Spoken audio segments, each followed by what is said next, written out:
Or was curiosity awakened by Amway's phenomenal U.S. revenue increase from $4.3 million in 1963 to $169 million in 1976, an increase of 3,800%?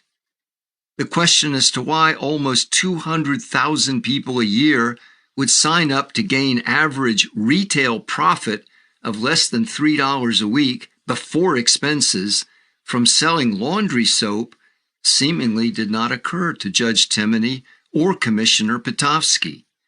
The two antitrust lawyers showed more concern about mythical retail pricing and allowing Amway to compete with Procter & Gamble, which the judge called an oligopoly. Flaming red flags. For every red flag of deception and a pyramid scheme cited by the FTC staff attorneys in the original complaint or during discovery, Amway had a, quote, business or, quote, direct selling answer that persuaded the judge.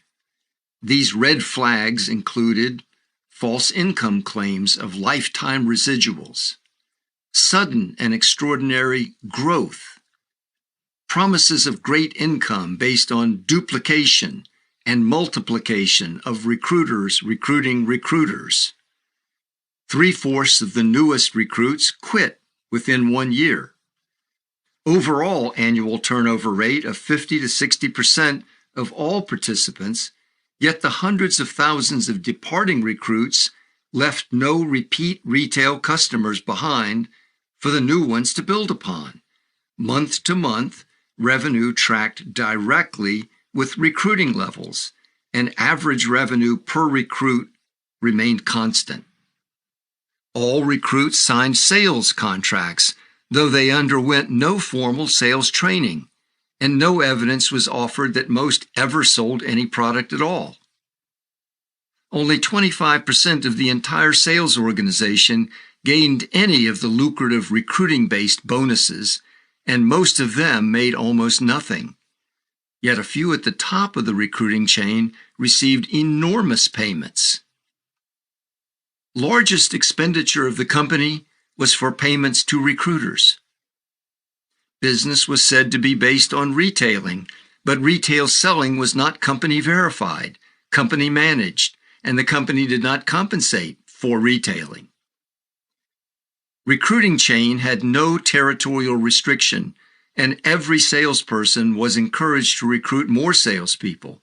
Yet all were told market areas could never have too many salespeople, and the company advertised an extraordinary income opportunity, but in fact, virtually no participants gained any net income. Psst, buddy.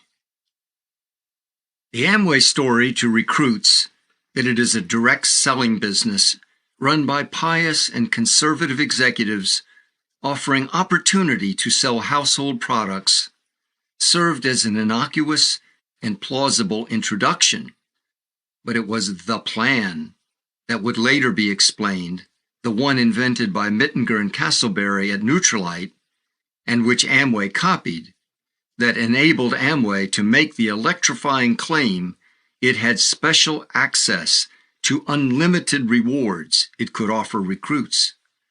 The plan was the basis on which Amway could make the astounding promise of wealth beyond imagination.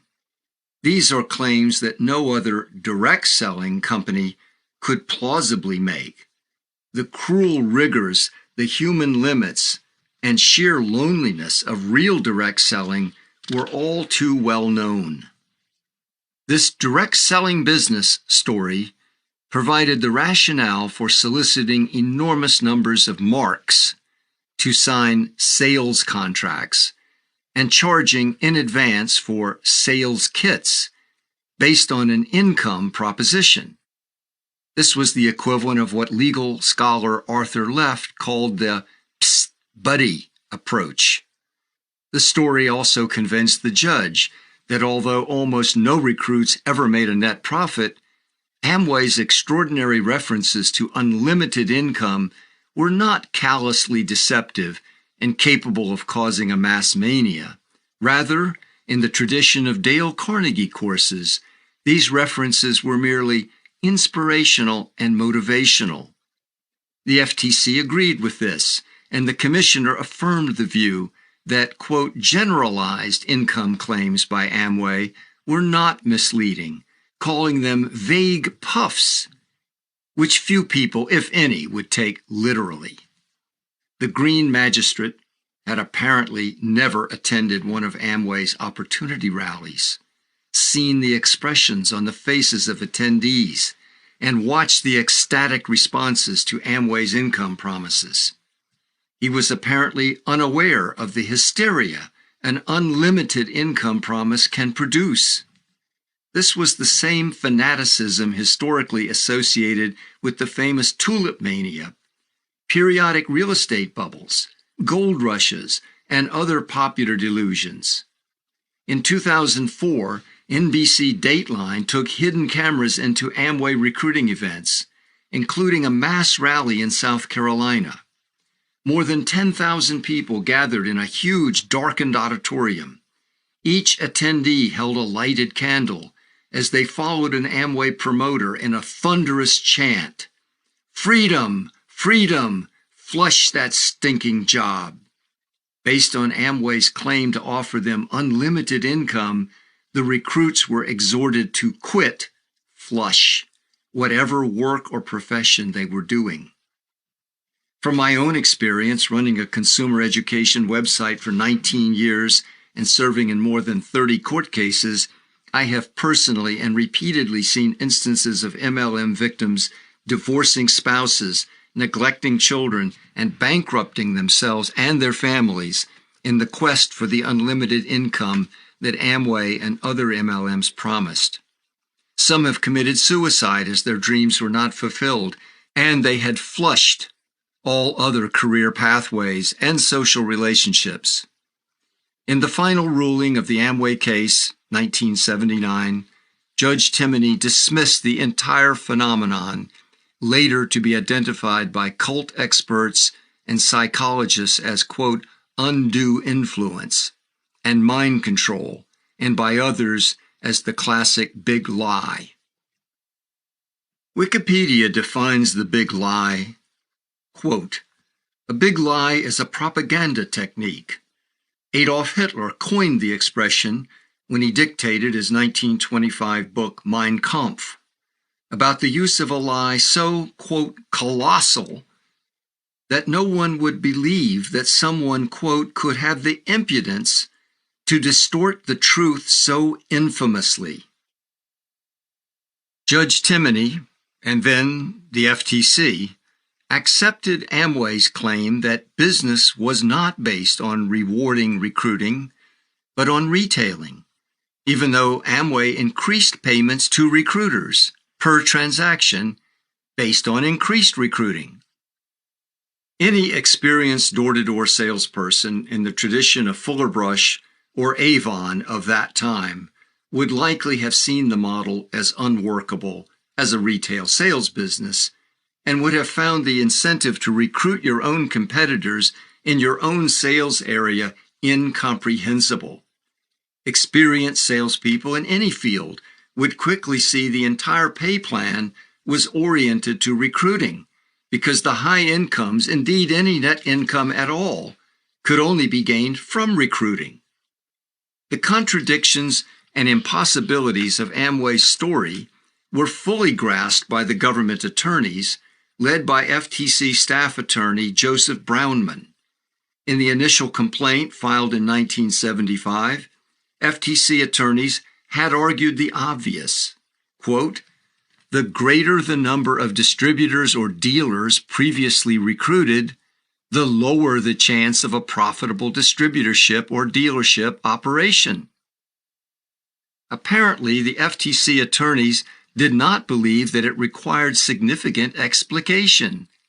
They did, however, support the premise with carefully gathered research data showing saturation in the specific areas where Amway recruited. In 1970, the U.S. Census showed 71 million households.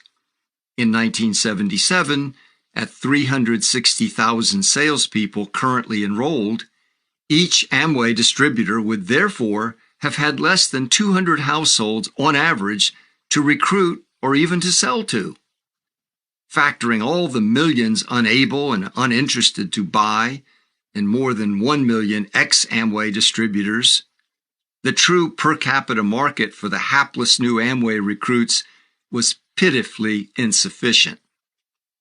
Even Amway's own disclosed data showed massive losses in turnover at the lower levels of the chain and extraordinary rewards gained by the few at the top.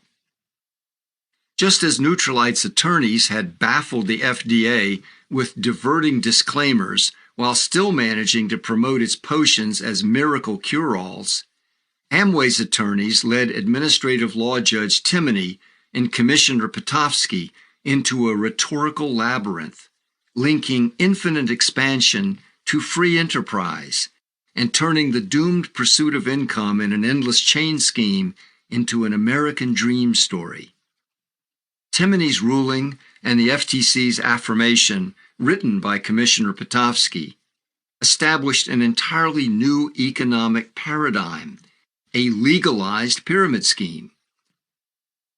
Under this newly ordained model, previously viewed as prima facie fraud, based on its physical and commercial impossibility, financial rewards could be legally promised to paying participants based on the astonishing claim of a genealogical marketing chain that extends forever and is capable of generating money to all who join without limit.